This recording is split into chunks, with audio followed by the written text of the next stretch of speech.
वहीं डिसिप्लिन, वहीं मैनर, वहीं ड्रिल, वहीं सैल्यूट, वहीं सब कुछ सिखाया जाता है जो अग्निवीर को सिखाया जाएगा। जो 4 साल के लिए सरकार योजना बनाई, एनसीसी पर ट्राई कर लेना चाहिए था। वो तो पहले से ट्रेंड है।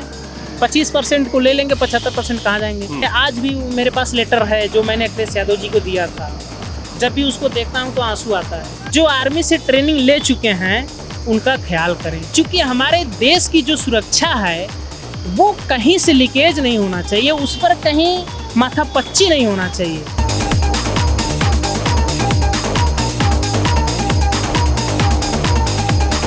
अब इसका झटका लेना लड़के संभाल नहीं पा रहे हैं कि हम 4 साल नौकरी करेंगे, ये अच्छा है कि खराब है। जब कोई चलेगा आगे भविष्य देखेगा तब नहीं इसका पता चलेगा। अब 4 साल के बाद क्या करेंगे।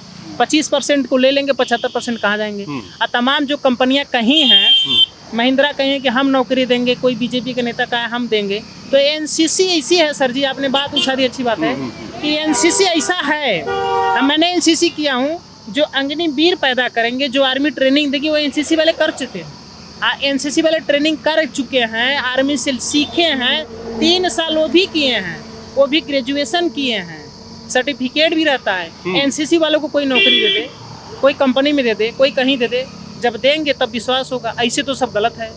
क्योंकि आपने बहुत बड़ी बात कही और बहुत अच्छी बात है ये कि एनसीसी वाले जो जितने भी बच्चे हैं वो ट्रेनिंग पा चुके हैं जो अग्निवीरों को दी जाएगी।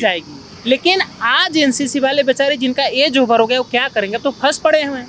एनसीसी वालों पर कोई बात नहीं करता है, कोई सरकार नहीं, ना कोई मीडिया नहीं। कम से कम कि एनसीसी वाले इतना पैसा खर्च होता है, देश में कम से कम कई लाख लड़के पास होते हैं, बैठे पड़े हैं, ट्रेनिंग वहीं तो लिए हैं, वहीं डिसिप्लिन, वहीं मैनर, वहीं ड्रिल, वहीं सैल्यूट, वहीं सब कुछ सिखाया जाता है जो अग्निवीर को सिखाया जाएगा। जो 4 साल के लिए सरकार योजना बनाई, एनसीसी पर ट्राई कर लेना चाहिए था। वो तो पहले से ट्रेंड है, वो तो पहले से ट्रेंड है, उन पे ट्राई कर लेते आप, उनको बुरा भी नहीं लगता। अच्छा, तो इस हिसाब से मुझे एक बात बताओ भाई, सुबेदार भाई, अग्निवीर वो तो छोड़िए, लेकिन एनसीसी वालों को अगर जो देखा जाए, जो इनकी ओवर एज हो गई है तो इनका क्या होगा, इनका भविष्य कहाँ है। बस इस पे सरकार नहीं करेगी, इनका भविष्य अंधकार में है। सीखे पड़े हैं, ट्रेनिंग दिए हैं, जानकारी है, आर्मी की टोटल जानकारी है, लेकिन बेचारे बैठे पड़े हैं इंतजार में। पहले तो छूट मिलती थी कि अब नौकरी में जाएंगे, अब अग्निवीर में जाने के लिए तो बस क्या किया जाएगा। 4 साल कैसे जाएंगे, 3 साल तो इसे झेलते हैं एनसीसी में। अच्छा, मेरा कैमरा अभी बंद था तब आपने एक बात का जिक्र किया था कि राष्ट्रपति ने किसी को सम्मानित किया है अखाड़े को लेकर के। जी, उस अखाड़ा जब बना था गांव में तो एक बड़ा सिंबल बन गया गांव के लिए, बहुत बड़ा चीज बन गया। तो जब हो रहा था चयन की कौन से गांव में क्या कार्य हुआ है, बड़ा अच्छा चीज, कोई कहीं तो सर्वे हुआ तो उसमें हमारे गांव में मिला अखाड़ा बड़ा सा, तो उसके माध्यम से हमारे ग्राम सभा को, ग्राम पंचायत जी को राष्ट्रपति पुरस्कार मिला। अच्छा, प्रधान जी को राष्ट्रपति पुरस्कार मिला। अच्छा, पुरस्कार में क्या था? पुरस्कार में 12 लाख रुपए इनाम उसको मिले थे। 12 लाख रुपए प्रधान जी को इनाम मिला। जी जी जी। तो उसमें आपको भी हिस्सेदारी मिली? नहीं नहीं, कहीं कुछ नहीं सर। आपको, आपने अखाड़ा बनवाया और उस अखाड़े के नाम पर प्रधान जी को राष्ट्रपति द्वारा 12 लाख रुपए दिए गए और आपको कुछ नहीं मिला? वो ये इससे हुआ था सर ना कि वो ब्लॉक के थ्रू आया था, उनको जितना निधि आता उसके एडवांस में 12 लाख रुपए इनाम मिले कि आप कुछ भी करवा सकते हैं। इतना सिंबल लगा। शिवपुरी ब्लॉक भारत का पहला ब्लॉक, मोदी जी का संसदीय क्षेत्र, प्रधानमंत्री जी का, वहीं से मैं भी हूँ। उसी ब्लॉक में बहुत सुंदर अखाड़ा है और उस अखाड़े को राष्ट्रपति जी सम्मानित भी कर चुके हैं। फिर भी मेरा आज तक कोई ख्याल नहीं किया। सोचिए आप ऐसा बात करें, कितना मैं चलता हूँ। ये 2013 की बात है और कैसे सह लेते हो मेरे भाई? क्या करूँ सर, एनसीसी आर्मी बहुत सहती है। मैं अपने आप को वैसे ही मानता हूँ, आर्मी का छोटा भाई मानता हूँ। 2014 का मैं दुख सहा, मैं इतना दुख सहा कि गांव वाले के छोड़कर मैं चला गया अपने गुरु महाराज के यहाँ, थोड़ा दिन सीखा पढ़ा, कुछ आध्यात्मिक ज्ञान लिया कि जीवन सार्थक बन जाए, ये भी सेवा वो भी।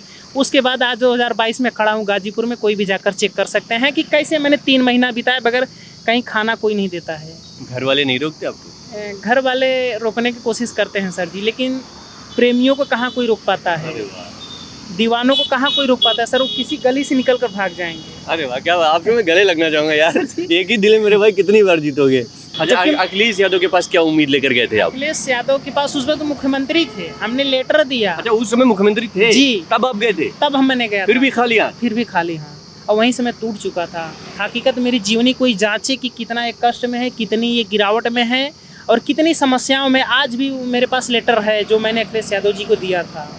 जब भी उसको देखता हूँ तो आंसू आता है। आखिरी मैसेज आप क्या देना चाहते हो? मैं यही देना चाहता हूँ सर जी कि जो आर्मी से ट्रेनिंग ले चुके हैं उनका ख्याल करें, क्योंकि हमारे देश की जो सुरक्षा है वो कहीं से लीकेज नहीं होना चाहिए, उस पर कहीं माथापच्ची नहीं होना चाहिए।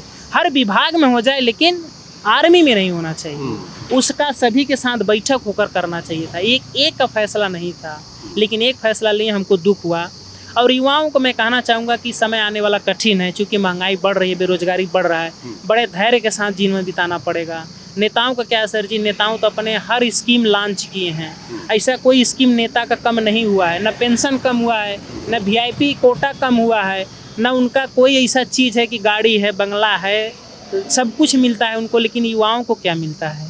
बड़ा संभल कर चलना पड़ेगा। ये विपरीत दिशा में चलता है। वोट हम ही देते हैं और मार हम ही खाते हैं। अपनी आवाज़ नहीं कह पाते हैं, कहेंगे तो जेल में जाना पड़ता है। बहुत अच्छी सोच है मेरे भाई, और अपने प्रोग्राम को मुझे ख़त्म करना पड़ेगा। जी, आपसे मैं बहुत प्रभावित होता हूँ, क्योंकि आप भाई, युवाओं की आवाज़ उठाने के प्रयास करते हैं। अरे वाह, थैंक यू भाई, थैंक यू। आप बनारस से आए हुए हैं, हमारे लखनऊ में आप रुके हुए हैं, और 3 से 4 दिन आप चारबाग रेलवे स्टेशन पे समय दिए हैं। ना तो खाने का ठिकाना, ना रहने का ठिकाना, बस जुनून, एक प्रेम, समाज सेवा करना, कि समाज की सेवा मुझे करनी है तो करनी है, चाहे किसी भी हद तक मुझे गुजरना पड़े, वो मैं करूँगा। खैर, आपको बता दें कि हमारे साथ सूबेदार जी थे, जो कि बनारस से रहने वाले हैं। इनकी बातों में कितनी सच्चाई आपको दिखी, इनकी बातों में कितनी अच्छाई आपको दिखी, और क्या वाकई में सरकार को इनकी बातों को लेकर एक्शन लेना चाहिए, अपनी राय मुझे नीचे कमेंट कर ज़रूर दीजिएगा। चलिए, मिलते हैं नई जगह पे नए मुद्दे के साथ। बने रहे हमारे साथ, देखते रहे भारत एक सोच, क्योंकि भारत एक मुल्क ही नहीं है बल्कि एक सोच है, और आज हर भारतीय को सोचने की ज़रूरत है। कैमरा पर्सन अनुज के साथ मोहित, लखनऊ।